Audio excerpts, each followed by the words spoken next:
Hardigan. Hardigan présente Absolu. Tome 1. Les mobilisés. De Margot de Seine. Lu par Julien Alouf, Bénédicte Charton, Elsa Hamnan, Karl Lynn Heller, Camille Lamache, Nicolas Planchet, Pierre-Henri Prunel, Victorien Robert, et avec la participation de Margot de Seine.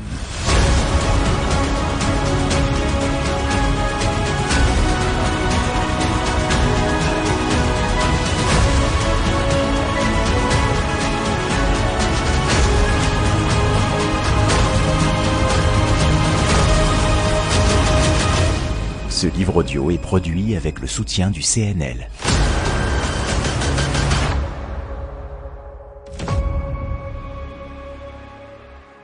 Pour Elisa, parce que je ne serais pas la même personne et que ce livre n'aurait jamais pu exister si tu n'avais pas été ma sœur. C'est à ton tour de briller. Je t'aime.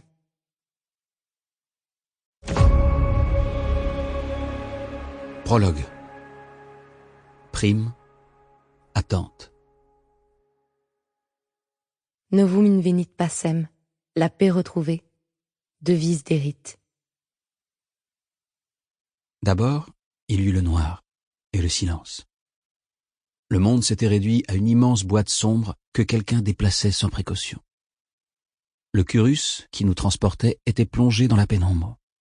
Pas de fenêtre et aucune lumière interne pour nous rassurer. Malgré sa flottaison à près d'1 mètre du sol, il s'élevait de temps à autre comme pour éviter un obstacle. Cela arrivait de plus en plus souvent au fur et à mesure que l'on se rapprochait de la zone. Il faisait trop chaud ici. J'avais les mains moites et le front ruisselant de sueur. L'odeur de transpiration qui émanait de certains était insupportable. Les effluves âcres s'infiltraient dans mon nez, se répandaient dans ma bouche et se resserraient autour de ma gorge. Personne ici n'osait parler. Il n'y avait plus rien à dire. Rien qui puisse se prononcer à voix haute. Un mélange d'exaltation et d'appréhension émergeait de la pénombre, puissant dans son calme apparent. Moi, je brûlais de l'intérieur. Johanna me prit la main qu'elle massa du bout des doigts. Elle n'avait pas besoin de son cérébrum pour discerner mes émotions ou le battement de mon cœur. Elle savait, tout simplement. Quant à moi, ne pas l'apercevoir mentalement creusait chaque seconde un vide plus profond dans ma poitrine. Sans cette puce cérébrale qui me connectait au reste du monde, je me sentais affreusement seul. Encore le noir et le... Sample complete. Ready to continue?